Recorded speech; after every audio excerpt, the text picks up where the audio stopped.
All right, my beautiful people, ERGJ, Certified Financial Educator, back here with Boss Fest. Got another division that I've been thinking about expanding. I don't know, man. It's just basically me kind of sharing some tips that I've learned along the way of entrepreneurship to help the next entrepreneur. It's my way of reaching back down and grabbing somebody up. So I know that we got a lot of people that are like entrepreneurs. Those are people that, you still got your job or your 9 to 5 and you're trying to segue. You've got this idea and you want to segue into becoming an entrepreneur. Then we got other people who are solopreneurs and they're looking to expand. They're looking to grow. They're looking to do better this year than they did last year. I try to share a few things that I've learned along the way on sales, how to sell more stuff. And so I really want to start by really getting you guys to take a look at this book here. Because this is a book that I think it's probably one of the best business books that I've ever read. It's called Execution Pipelines by Anthony Flynn.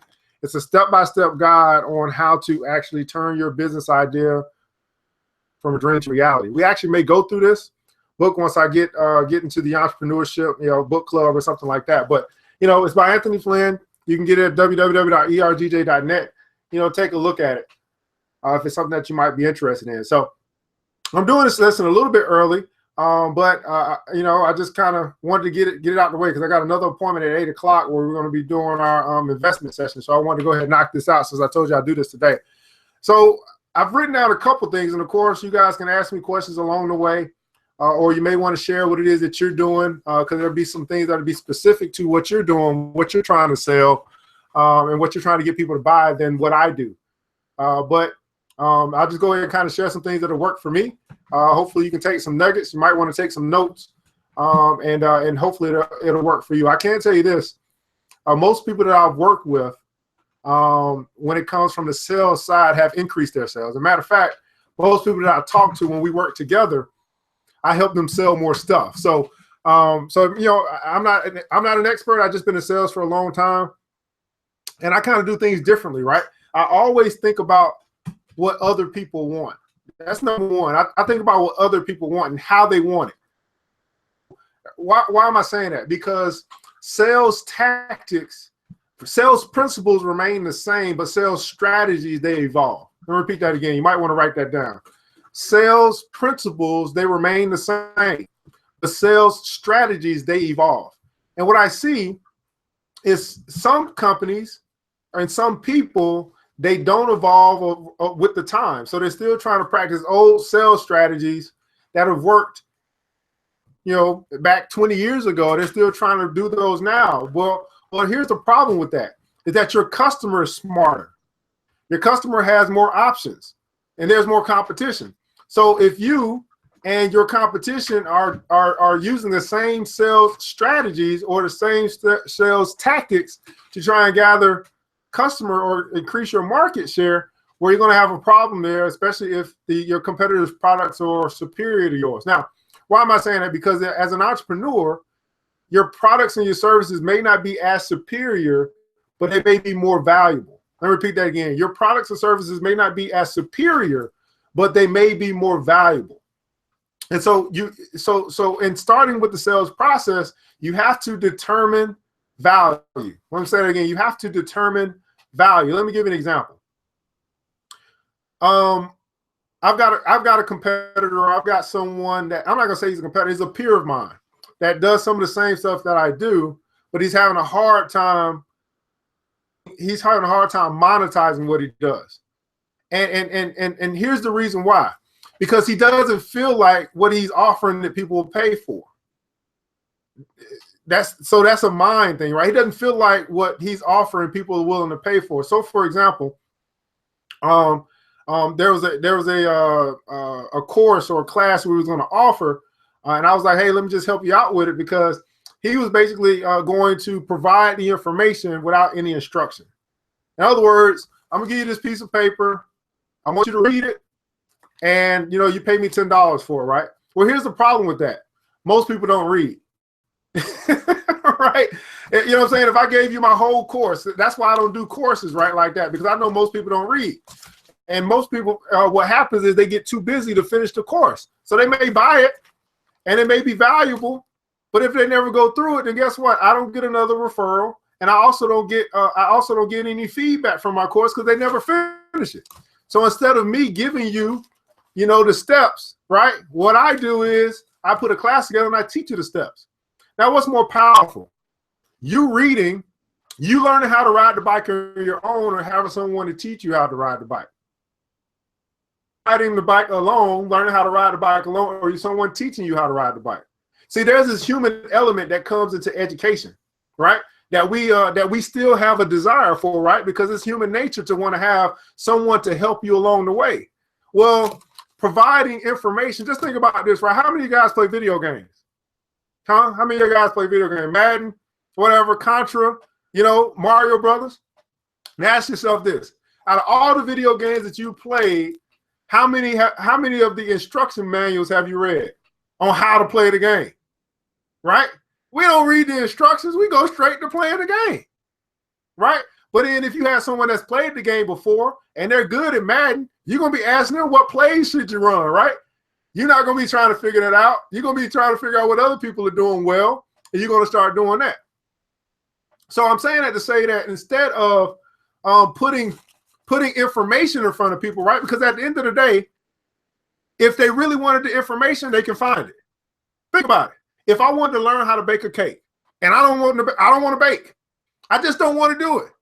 But if I absolutely had to, I could figure out how to bake a cake. But me going to find the information and reading the information, reading the recipe, putting it all together, that's not something I'd rather pay, right, for someone else to teach me than for me to teach myself. So I'm saying to say that his problem, one, was that he didn't think that what he had to offer people would pay for. So he was minimizing the value of his very own service because of his limited thinking. And I think that some of you guys are doing the same thing. You're minimizing the value of your product service to the public because of your limited thinking. So he says to me, man, well, you're good at that. You're good at setting prices, right? And I'm saying, well,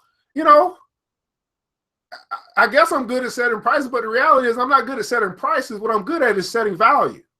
So in the comments below, I want you to put setting value. What I'm good at is setting value. I won't price myself out of staying in business. See, some of you guys, you think, I want to price myself out of business, but what many of you guys are doing, you're pricing yourself out of staying in business because you have pressure from the customer that you think is saying, hey, I want it for free. But no, they're not saying that. What they're basically saying to you is, I want you to show me the value. So in the area of sales, you don't sell products or services. That's number one. You don't sell products or services. Many of you guys are trying to sell products or services. You don't sell products or services. What you sell is the benefit. How does it benefit this person? So when I talk about investments, right, I'm not selling my class, right? I want you in the comments below. You guys know what I do. Investment education, right? Am I selling education? No, I'm not selling education. What am I selling? What am I really selling to the customer? When I'm talking about providing investment education classes, what am I selling? Can anybody tell me what I'm selling? Because many guys think, oh, he's selling a session or he's selling a class. What am I really selling though? Anybody? You got to know what you're selling. So what I'm selling is, I'm not selling a product or service. There you go. I'm selling freedom. I'm selling financial freedom. That's what people are buying. The path to financial prosperity, the path to financial freedom, right? And that is the hot topic, right? That's what people want. People don't really care how they get there, but they know what they want. They want financial freedom. They know they want to get out of debt. They know they want their money working for them. So I'm selling freedom. I'm selling stability. I'm selling security. But many of you guys, what you're trying to do, you're trying to sell a product or service, and you're not getting people to buy because you're not selling the value or the benefit. Let me give you another example. We talked about Walmart and how Walmart, what they'll do is they'll close a store and then they'll reopen the store maybe 10 miles away, right? And we know what Walmart does, right? They sell all these products and services for cheap, right?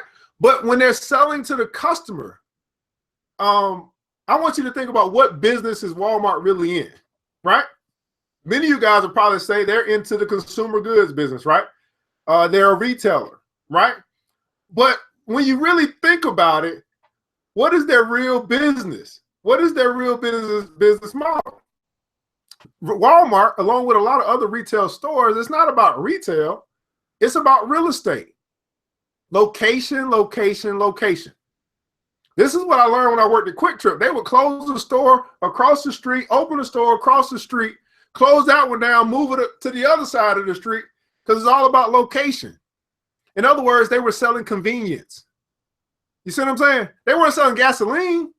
That wasn't the benefit. What they were selling was convenience. How easy is it for my customer to get into my store, get what they want, get out, and get back on the road? And they realized that on that corner, too much traffic. On that corner, not enough traffic.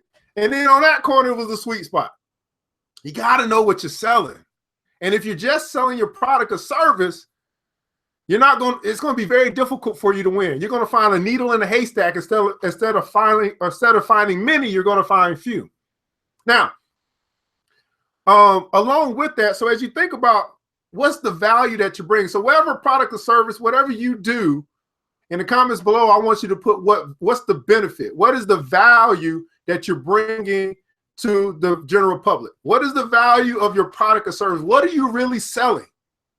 And what is the customer really buying? That might be another way to say it. What is the customer really buying? And here's what I found. Because we have the mindset of what am I selling, what we do is we have poor marketing strategies. We'll put a flyer together.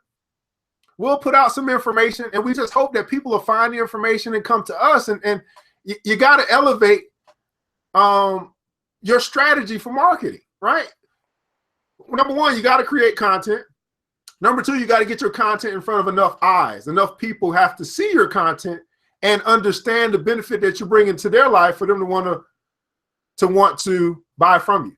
So what I've become a master at is making sure that anytime anybody thinks about money, investing, financial wealth, any of those words, I want them to think about ERGJ. Even if they haven't bought from me in a year, when they think about investing, they think about wealth, they think about financial freedom, I want them to think about ERGJ, because that's a seed that I planted a long time ago in my marketing to the general public. So now I become synonymous with something that is valuable to them. And it may not be valuable right now, right? So I know there's some people that's not concerned about building wealth right now, but they may get concerned about it tomorrow. So that's why I'm consistently marketing. Now, if you think about it, this happens to you all the time. Every time you turn on the television, every time you go down the street, you're going to either see a McDonald's or see a Waffle House. They realize that, hey, 9 times out of 10, when you're watching TV or you're driving down the road, you're going to get hungry. And when you get hungry, they want you to think about them. So when I get on the road, I'm like, man, what I'm going to eat? One of the first things I think about is McDonald's. Now, of course, I don't like McDonald's no more, but I'm saying the mere fact that I first think about McDonald's means that they're marketing to me via all these different, platforms has been effective. What are you doing to make sure that your marketing is effective so that whenever someone thinks about the industry that you're in, the product or service that you offer, they think of you? Now, here's the problem I see in our community. Many of us have businesses. Many of us have side hustles. Many of us do stuff, but nobody knows that you do it. It's like a secret that you got a business. I don't understand it. And I think it has something to do with this thought that, all Black businesses are bad or they provide bad customer service. These stereotypes that people don't want to be open and honest about what they offer to the world. Right? Like, why is it that you have a business and nobody knows? Like, how does that help? How does that work? How does that even help? You're doing something, you offer a product or service and nobody knows. And then I would say, you probably have products and services in you that you don't even realize you can make money from. You just give them away for free. You just give them away out of the kindness of your heart, which is cool, right? I used to do resumes. I still do resumes. I might do one every now and then to help somebody out. But I realized that this was a service that people needed because they didn't really know how to present themselves properly on paper to their potential employer. So I started, I was like, man, I'm good at this. This is, you know, and I realized that people would pay me. People literally would pay me $100 to do a resume for them. Now, why am I saying that? Because as you continue to grow in sales, you're also going to probably continue to grow in streams of income. Sell every one of them until you create the system. You're big enough to create the system where you don't have to go do all that work. But, you know, when we starting small, we got to put in maximum effort. Well, I got so much for you guys, and I'm just trying to give it to you. So if you like what, if you understand, you know what I'm saying, make sure you like or whatever you need to do.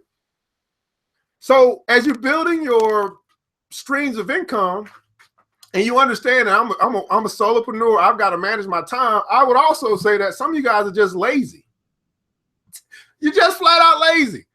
Here's the deal, man. I thought when I left my job that, hey, I'm leaving an 8-hour job that they pay me for 8 hours. I still don't get paid enough that I'm gonna be this entrepreneur and I can just work on my time. Well, my time ended up being, you know, 10, 14, 15 hours sometimes. You know what I'm saying? But I'm cool with that because I'm working to build my own empire. And I know that if I put the work in now, I'll have the empire later. So there's this quote from Les Brown. He says, you must be willing to do the things that no one else is willing to do today so you can have the things tomorrow that no one else can have or no one else can afford to have. You must be willing to do the things today that no one else is willing to do so that you can have the things tomorrow that no one else can afford to have. So don't be lazy in your stuff. Man, I see, like, for example, I know someone's got they just showed me a website. It was for some business company. So, you know, he's trying to help entrepreneurs. But when I looked at his site, I could tell it was lazy. Like, it was old. It was not fresh. It had bad graphics. You know what I'm saying? I ain't telling them all this stuff because, you know, some people can't take constructive criticism. That's another thing. Who are you getting criticism from, right? Like, so you see, I just put out a post and say, hey, go check out my site. And I want to get some constructive feedback from my Facebook friends, right? I want to know what you guys think because there's some things that I can improve upon as I am growing. What are you guys doing to get feedback on your products and services, on your marketing, on your graphics, on what you're delivering to the public? If you just say, hey, this is a good idea, I'm going to run with it, and get any, you didn't converse with anyone. Where is your network? You know what I'm saying? There's safety in wise counsel, but you're not getting any wise counsel. You're just going to do things the way that you know how to do them. And that's cool to have your own flavor, your own swag on what it is that you do. But some people flat out tell you, that's ugly. You know, some people flat out tell you, you need to add some pizzazz. Me, my brand I represent my brand. And my brand has a certain swag to it. You know what I'm saying? What is your brand? You know, how are you representing your brand? Right? So I can be here laid back, you know what I'm saying, in a, you know, Jordan jacket and a t-shirt, and that's cool because I've already put my brand out there like that. You may not be that way. You may have to be corporate. I don't know. But how are you representing your brand? As a matter of fact, are you representing your brand everywhere you go? Everywhere I go, I'm representing my brand. Everywhere I go is a sales opportunity with someone. I just helped my mom go buy a car. We in the finance office. Guy asked me what I do. Here's what I do. By the time we ended that conversation, he was like, hey, let me get your car. Me and my wife want to talk to you. Sell just like that. He's selling us, but at the same time, I'm selling him. You see what I'm saying? But some of you guys turn it off. You like, hey, man, you know, I ain't working today. You all, listen, until you a multimillionaire or 100,000 or whatever, it's time out to not be working. I casually work, but it's still, I'm representing a brand. I still got my own, you know what I'm saying? McDonald's is open 24 hours, you know what I'm saying? But I'm going to be closed for 12. No, that ain't going to work, brother. So understand that you represent your brand. And you should carry your brand with you everywhere you go until you get to the point, you know what I'm saying, that you got the system going, that the brand speaks for itself, right? So I'm not my brand. I just represent my brand. The same way that if you have a job, you represent your job. So say, for example, you're working for a Fortune 500 company, and say, let's just talk about NFL, right? A player plays for the NFL. That player represents that team. That player on his own time goes drinking, and next thing you know, he get pulled over by the cops.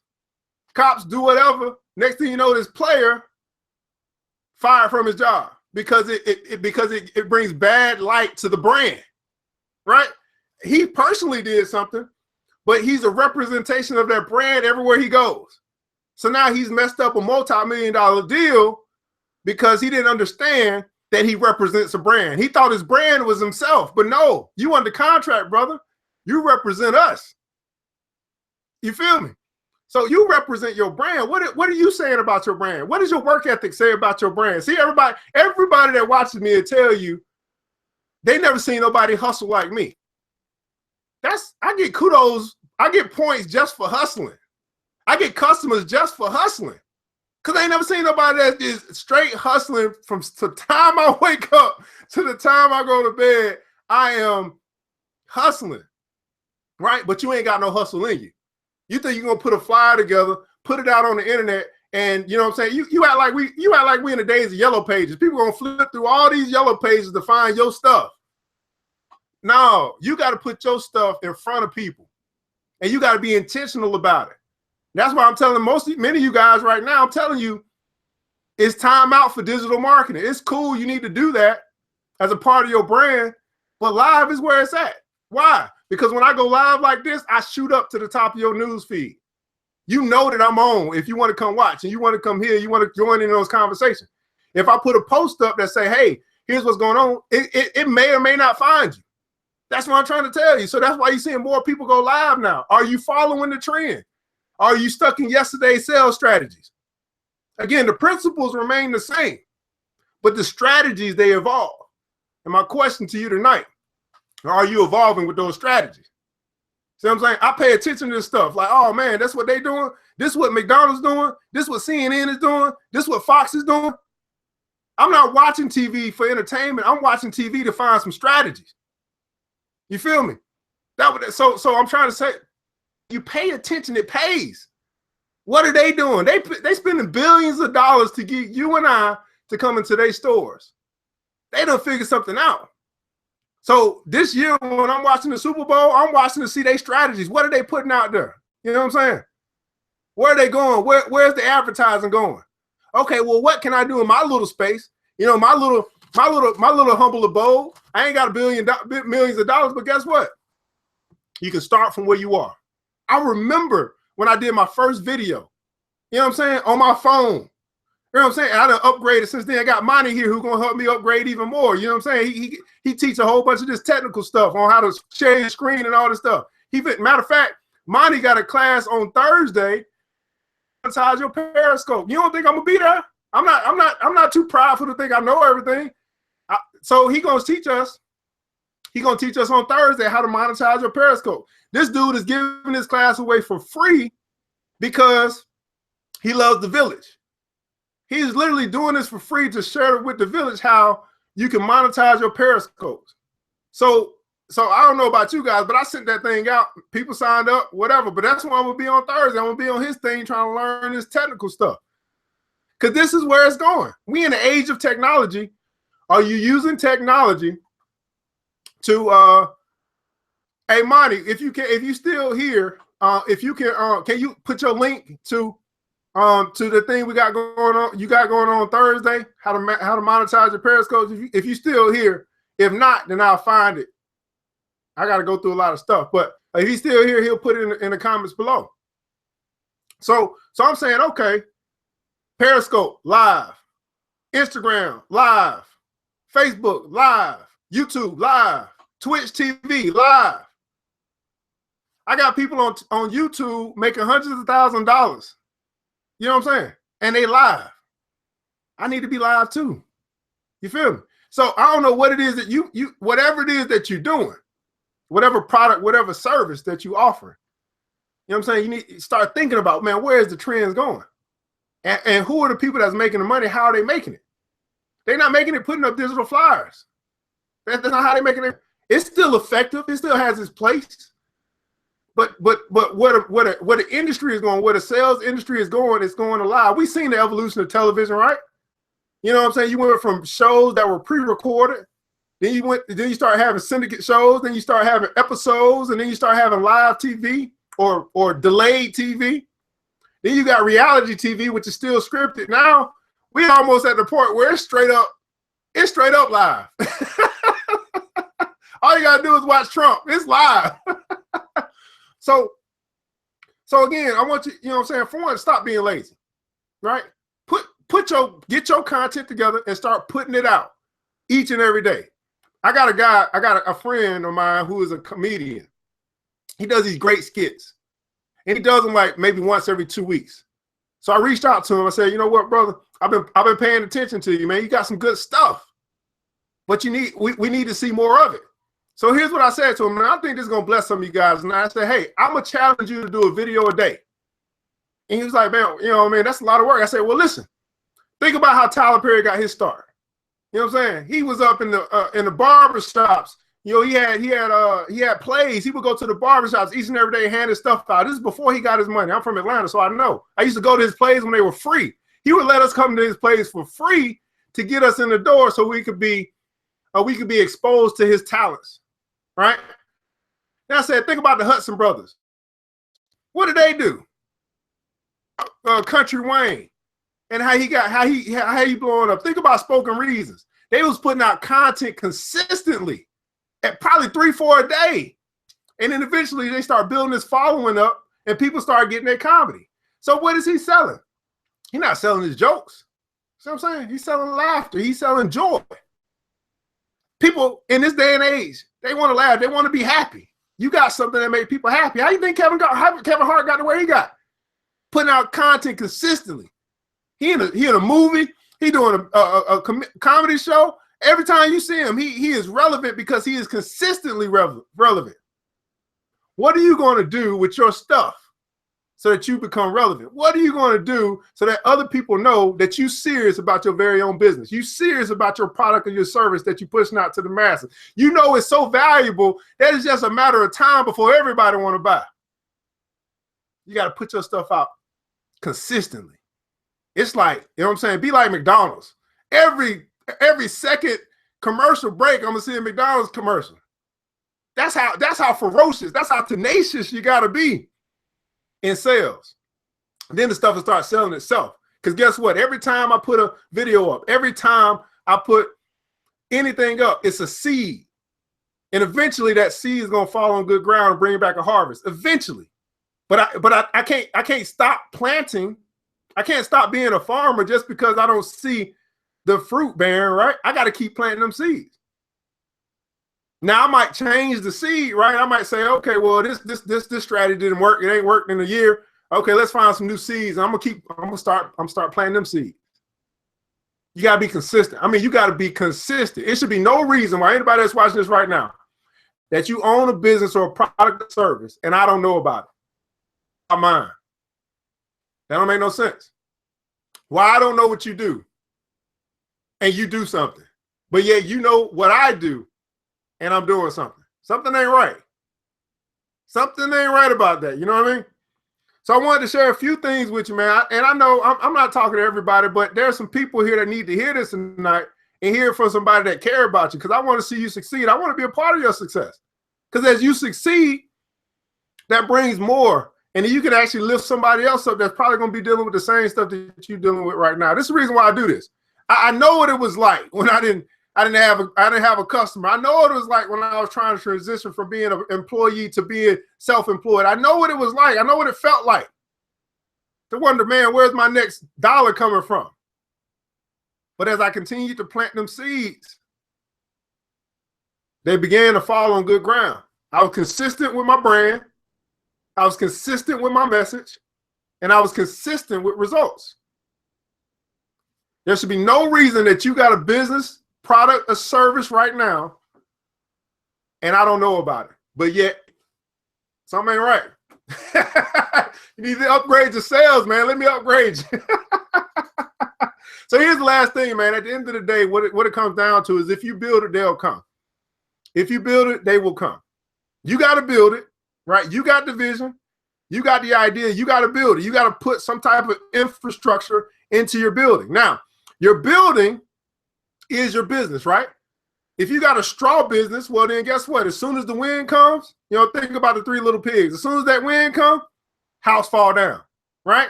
Then you got what? You got a little, what's the next one? You got a straw, you got whatever, the next building, right? Then as soon as the rain comes, if it ain't strong, it fall down. But that house made of bricks. Why? Ain't nothing. You're gonna have to take a bulldozer to take that down. So what foundation are you building your business on? Right? That you're building it up. It's got to be on good, solid infrastructure. Then what I'm saying is your business. Now we're getting into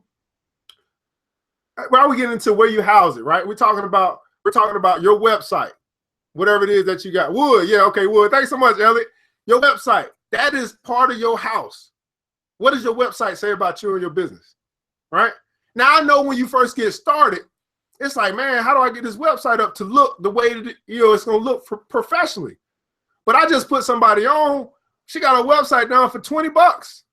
Feel me? Professional, look good. You see what I'm saying? Now they ain't gonna have everything that you need and want for $20, but it's gonna get you started in a manner that people take you serious. You feel me? So your website, right? Your message, right? So when you got a product and you putting it out, like I see flyers that are like made with, I mean, you guys seen some ugly flyers, right? Spelling wrong.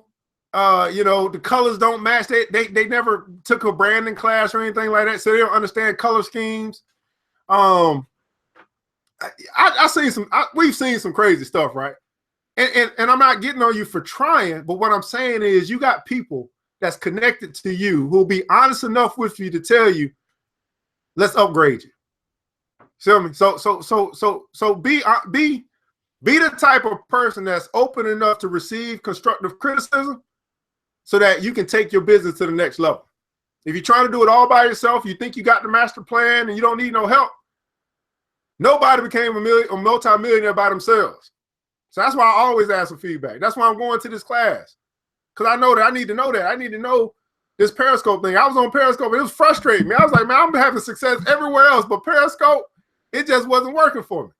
But I think I go here, I'm gonna be able to learn that. I'm gonna be able to tap into another live audience from across the globe, and I got a global product that I'm able to provide that I can get more customers on Periscope.